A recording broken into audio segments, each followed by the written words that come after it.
What's up, TompaBanana here. So since I haven't gotten my 3D printer working yet, but I think it's just a matter of time, I thought I would show some of the models I made earlier using Tinkercad, and I made them public.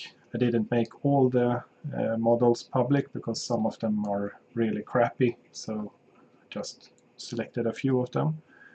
But I would like to show you some of the models I made, and I'm gonna put a link, or try to at least put a link to every model in the description of the video. So the first one I'm gonna show you is this one, and see if it works. Yes, living in the moment, and it's supposed to be a Waterdrop, and this is how it looks if you paint it the way I do, at least. Let's see, come on, there we go. So yeah, that's sort of how it can look. That's the first one. The next one is this impossible sphere inside a cube, and I think I misspelled sphere there, but yeah, you know what I mean. And this one actually works great. You just need to I use what's WeBuilder, but whatever program you use, you just sort of need to put a support on the bottom of the sphere, or maybe a couple of them. I think I used 4 of them. Maybe that's excessive, too much, but yeah, better be safe than sorry. I tried without, and of course the sphere starts to move and jiggle its way out. So yeah, I would recommend at least 1 support, but maybe 2, 3, maybe 4 if you want to be safe. And it's relatively easy to just file it away when you're done. And yeah, nice little desktop thing I made. So that's number 2. And the next one is this champagne glasses with liquid. And you can see I've written there less drink, because the first one was almost at the top. It didn't look really natural. So this is around here in the glass, and it looks a lot better. And I have to say that these fit very snugly, perfect, I would say. So yeah, didn't have to do any filing or anything like that. So thumbs up for Tinkercad in that manner. So yeah, this is number 3, and just simple glasses, but it works. And the next one is this lucky scraper, lotteryticket scratcher, and I gave one of these to one to my mom and one to my brother, and they both use it and think it's really good. The only thing is that if it gives you trouble, it can be up here, that it's sort of, if it's not printed perfectly, it might be a little loose there on the end. I just took a file and just filed it down a little bit. Very little maintenance or after work. But yeah, that is the only known issue with it, for me at least.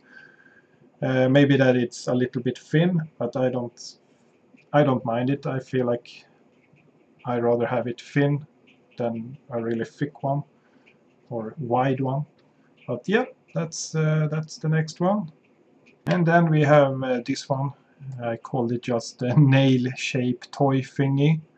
And this sort of resembles the thing you had as a child. You could, for example, if you, I don't know what I'm, like measuring stick like this, and you took it, it was little pins, and you could place it inside, and then you did like that, and it took the shape of the thing you put it in, and then you could remove the thing and it had a shape. So for example, if you used your hand, you could put it like that and remove it, and it would have the not very detailed, but it would have the shape of your hand. So yeah, this is just a simulation of that, or example of that, but even more basic. So yeah, don't expect too much. But the only thing with this is that I wanted to print it in one piece, but I felt like I didn't think I would get it to work. So you have to glue the bottom piece to the top piece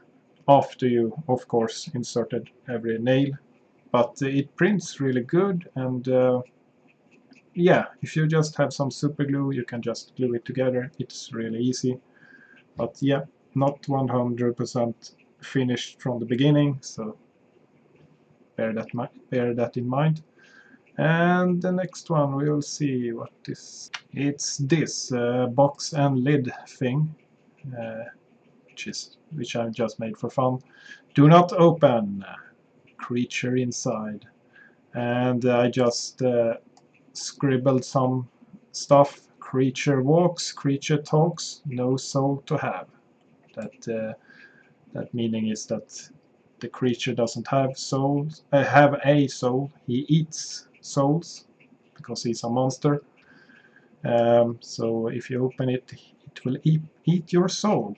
That's the idea, at least. And here it just say Butterfly Express, but with less letters. So yeah. Don't think, no, I didn't upload a picture of how it looks when it's painted, but I painted it with copper, gold and silver, like a combination, and it looks sort of like metal, because that's sort of what I was going for here with steampunk stuff, with the screws here on the, I'll try to show you, and the cogs and stuff like that, but with screws and yeah, those stuff. So that's sort of what I was going for, like a steampunk look, aesthetic look there. So yeah, that's the next one. And next we have the dice. I actually really like this one, even though it's simple design. I really like the numbers. They come out really good when I printed them on Tina 2. And yeah, numbers dice. Really like the big numbers on them. Looks really good, I think. And if you want, you can just paint it, or just keep it as it is. I printed mine in blue PLA, and that I think looked really good. So yeah, that's the next one. And then we have, let's see. And next we have Thors hammer. For I can't say it in English, but yeah, you know what I mean. And also just a simple design, but I think it's really nice as a just little desktop toy. I painted mine, and I think it looked awesome. I just spray painted it with silver on the hammer part, and the handle I just used acrylics for. And I feel like acrylics works on PLA. Of course, if you try to scratch it, it will come off, but yeah. Unless you make sort of kids' toys, because kids are like grinding down this stuff. If you want to try if something holds up, then you give it to a kid. they will test it. But yeah, if you're just making small toy props for yourself, it will. I feel like it works really great with acrylics. So yeah, Thors hammer, and see what's next. No, next on that one. That was the last one. So yeah, hopefully I will get my 3D printer working again. The last thing was that it's probably something to do with the magnet sensor thing. Then I'm gonna try to replace the print bed with another print bed, the magnetic part, but I haven't found where to buy one yet, so I need to figure that out. I did print some stuff with old print bed and it sort of worked, just some small stuff, but bigger stuff it seems to giving me trouble again. So yeah, I think I need a new magnetic print bed. I think mine are worn out or something, because I noticed that it doesn't stick to the metal as good as it did in the beginning. It was almost hard to get it off in the beginning. Now it's really loose on there, so I think it lost its magnetic power. And I tried I tried to use a magnet to sort of give it back some magnetic, but yeah, I don't think it worked that great. So yeah, I think I just need to buy a new print bed magnetic print bed removal thing like that. Anyway, I will try to put a link to every model if you want to try it out yourself. I guess that's it. Thanks for watching, and subscribe if you want. See you in the next one, hopefully. Bye bye.